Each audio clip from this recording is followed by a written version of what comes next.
Hey, my name is Wyatt, and today I'm going to show you an exercise on the pull-up bar that will help with your shoulder flexibility and mobility, specifically paddling, so that you can have a recovery exercise as well as to improve some of your positioning. When we take a look at one of the master key positions in paddling with the stroke, the set and the catch for a really advanced catch where you're actually reaching out all the way with an A-frame. If I stand back up and you look at it, this is actually an overhead position, right? So if you really want to have to be able to lean out of the boat and get the maximum reach and still have power and mobility in this position, you really got to be able to work your shoulders and all of the muscles in the back and the shoulders and keep that healthy to get there.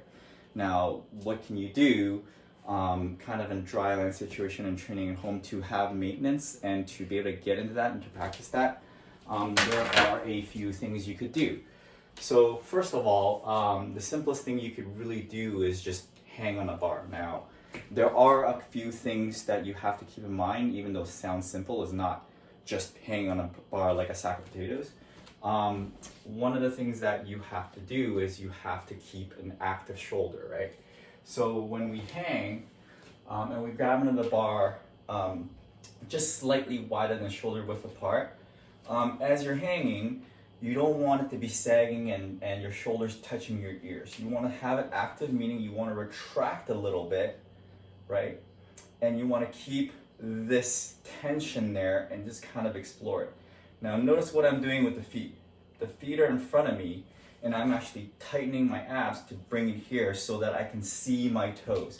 I don't want to be hanging out here and doing this because my abs, yeah, they are activated, but this whole chain, this whole interior chain isn't activated when I'm tucked up or whatever it is to try to clear the ground. If the bar is low and you're actually standing and you can't get a full hang, have your feet in front of you and let it even swing around a little bit, but I am maintaining tension all the way through because this is your trunk stability as you're setting up your stroke, right? You don't want to compromise any of that, even in this type of simulation exercise. So again, I'm hanging, I'm keeping my toes in front of me, I can see it, I'm not doing any kind of chicken necking to find it, and I'm just exploring my shoulders. I can go back and forth, a little up and down. I can stay in one position for a bit and just feel the stretch and move it a little bit back and forth and around. How does it look like from the back? So you can see the shoulders getting engaged. Back and forth, a little up and down. And just you feel these small muscles because as you're actually doing the set and you initiate the catch and the pull, that's the first sequence of muscles that you're activating to load up on the rest of your back and lats to get going. All right. The other thing you could do is, in addition to coming up front, walk your feet back so now you're hanging like this. Again, my front is engaged. I'm not loose. I'm tight. My shoulders are active and up. And now this, you'll pull in the front of your shoulders and your pecs. And this tension, and this will allow also a full stretch. Now here's a test that you should kind of do to gauge your shoulder health and your mobility. So if you're standing against a wall or a frame, and you bring your hands up, right, without popping your neck and without popping your rib cage open. So this is why we squeeze our abs.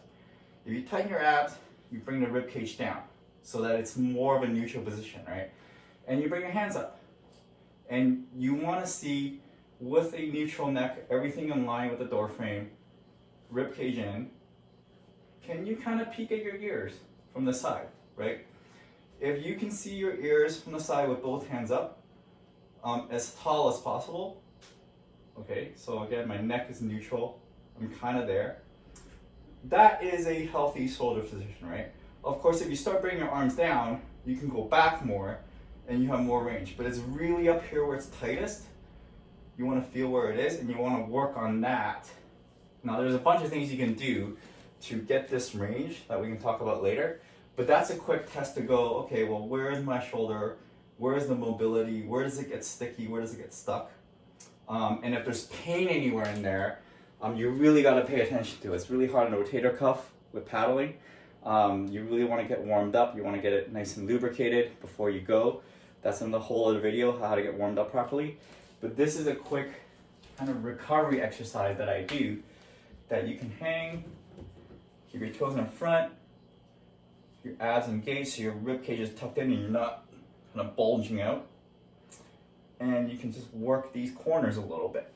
So if you do that for hanging maybe a minute each time, 3 or 4 minutes a day, that's plenty to get you going. And even right now, I'm feeling pretty good. Feels nice and open. And give that a try on your rest days.